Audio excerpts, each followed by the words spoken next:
कुलाधिवेश्वर ललन सिंह के संबोधन में और राज्यसभा के सांसद आदरणीय वशिष्ठ भाई, पार्टी के प्रधान महासचिव केसी त्यागी जी, केंद्रीय संसदीय बोर्ड के अध्यक्ष उपेंद्र कुशवाहा जी,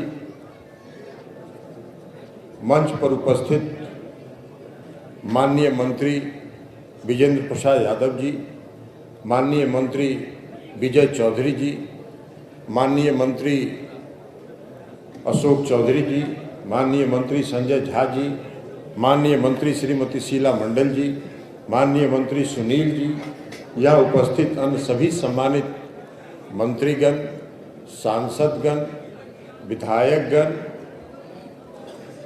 राज्यों के सभी सम्मानित अध्यक्षगण, राष्ट्रीय परिषद के सभी सम्मानित सदस्यगण और इस सभागार में उपस्थित आप सभी साथीगण, हम सबों के नेता माननीय मुख्यमंत्री जी ने पार्टी के अध्यक्ष की जिम्मेवारी मुझको सौंपी है। पार्टी के अध्यक्ष की जिम्मेवारी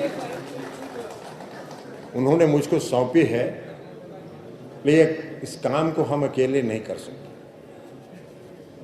इस काम को पूरा करने के लिए और जो लक्ष्य उन्होंने पार्टी को मजबूत करने का दिया है, उस लक्ष्य को पूरा करने के लिए जब तक आप सभी साथियों का सहयोग और समर्थन नहीं मिलेगा, हम उसको नहीं करेंगे।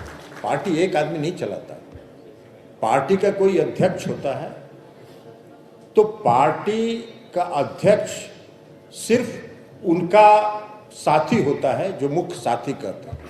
बाकी पार्टी के जो सभी सम्मानित साथी होते हैं, कार्यकर्ता होते हैं, जो सभी पार्टी के नेता होते हैं, वही पार्टी को चलाते हैं।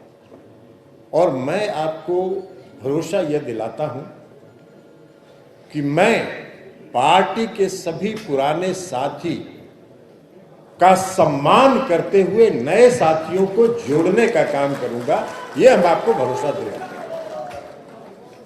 इसलिए साथियों की हमारे सामने चुनौती बहुत बड़ी है। आज देश के सामने बहुत बड़ी चुनौती है, इसलिए कि देश आज अधिनायकवाद की तरफ जा रहा है। डिक्टेटरशिप जिसको कहते हैं, वो डिक्टेटरशिप की तरफ देश जा रहा है। आज देश का लोकतंत्र खतरे में, क्योंकि जो केंद्र की सरकार है उसने अघोषित रूप से सभी संस्थाओं का पर कब्जा करके और उसको अपने नियंत्रण में कर लेने का काम किया। और जब ऐसा नियंत्रण होता है तो देश का जो लोकतंत्र है वो खतरे में होता है। अधिनायकवाद की तरफ इमरजेंसी का दिन हमको याद आता है, 1974 के आंदोलन का दिन हमको याद आता है। हम सब लोग, आदरणीय वशिष्ठ दादा, हम लोगों के नेता आदरणीय मुख्यमंत्री नीतीश कुमार जी, हम बहुत लोग इसमें हैं जो सब लोग 1974 के आंदोलन में थे। और उस समय की जो परिस्थिति थी, आज उससे काफी ज्यादा बदतर स्थिति। और इसलिए हम कह रहे हैं, जितनी संस्थाएं हैं, सीबीआई है, ईडी है, इनकम टैक्स है, आप इतिहास उलट के देख लीजिए। पिछले 5 वर्षों का इतिहास उलट के देख लीजिए कि जितने राज्यों में विपक्ष के नेता रहे हैं, जिन्होंने भी केंद्र की सरकार का विरोध किया है, उनके यहां सीबीआई, ईडी और इनकम टैक्स घुसता रहा।